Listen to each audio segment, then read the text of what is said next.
So today we're celebrating National Student Athlete Day with all of our student athletes. We thought it'd be really great to celebrate our second annual indoor field day with the Special Olympics of Greater Dayton.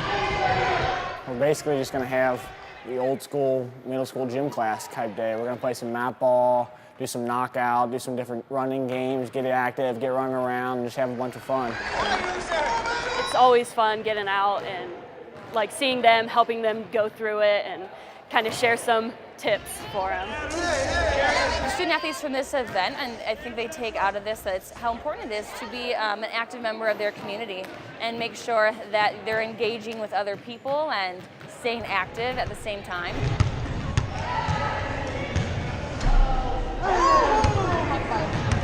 I just love seeing everybody getting along and smiling, and it's just a bunch of fun. You know, they get to teach us some things, we get to teach them some things, and it's just, we get to learn from each other, and at the end of the day, we just get to have some fun. And to see intelligent college kids treating my son and his friends like equals, like buddies, that excites me.